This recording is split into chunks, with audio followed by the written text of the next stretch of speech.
અનંત અંબાણીના નેજા હેઠળની વન્યજીવન કલ્યાણ અને સંરક્ષણ પર ધ્યાન કેન્દ્રિત કરતી પરોપકારી સંસ્થા વંતારાએ 148મી જગન્નાથ રથયાત્રા દરમિયાન 3 હાથીઓના ભાગદોડની ઘટના બાદ તરત જ અમદાવાદમાં તેની એક વિશેષ ઇમરજન્સી ટીમ તૈનાત કરી હતી. આ ટીમમાં 2 વન્યજીવ પશુચિકિત્સકો, 6 વરિષ્ઠ મહાવતો, તાલીમ પામેલા 11 સહાયક સ્ટાફ અને 5 એલિફન્ટ એમ્બ્યુલન્સનો સમાવેશ થતો હતો, જે કટોકટીના સમયમાં હાથીને તબીબી સંભાળ અને વર્તણૂકીય સહાય પૂરી પાડવા માટે સજ્જ હતા. અમદાવાદમાં રથયાત્રા દરમિયાન આ ઘટના ત્યારે બની હતી જ્યારે શોભાયાત્રા દરમિયાન મોટેથી વાગતા સંગીતના અને ભીડના અવાજથી ગભરાયેલો એક નર હાથી અચાનક હરોળ તોડીને આગળ ધસી ગયો હતો.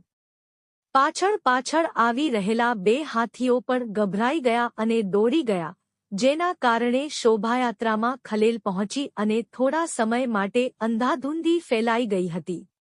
વંતારાની ટીમે સ્થાનિક અધિકારીઓને અસરગ્રસ્ત નર અને માદા હાથીઓના તબીબી મૂલ્યાંકનમાં મદદ કરી, વર્તણૂકીય અને માનસિક સહાય પૂરી પાડી અને જ્યાં જરૂરી હોય ત્યાં સલામત નિયંત્રણ સુનિશ્ચિત કર્યું હતું. રથયાત્રા દરમિયાન હાથીઓની દોડભાગની ઘટના બાદ અમે તાત્કાલિક સહાય માટે વંતારાનો સંપર્ક કર્યો હતો. તેમની ટીમે જામનગરથી ઝડપથી પ્રતિક્રિયા આપી અને સ્થાનિક અધિકારીઓ અને સંભાળ લેનારાઓ સાથે સંકલન સાધીને હાથીની યોગ્ય સંભાળ માટે તેમના સ્થાનાંતરણની વ્યવસ્થા કરી હતી, તેમ ગુજરાતના મુખ્ય વન સંરક્ષક ડો. રમેશ, IFS, દ્વારા જણાવવામાં આવ્યું હતું. જગન્નાથ મંદિર મેનેજમેન્ટે વંતારાના ત્વરિત પગલાં અને સમર્પણની પ્રશંસા કરી હતી.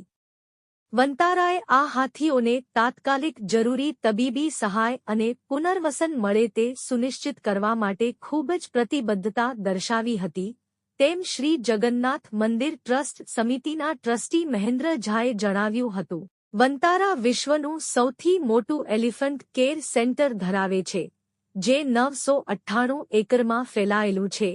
તેમાં 100 એકરથી વધુ જગ્યામાં સમૃદ્ધ, માનવસર્જિત જંગલનો સમાવેશ થાય છે. આ સેન્ટર સર્કસ, ભીખ માંગવા, પર્યટન અને લાકડા કાપવામાં અગાઉ ઉપયોગમાં લેવાયેલા 260 બચાવેલા હાથીઓને આજીવન સંભાળ પૂરી પાડે છે.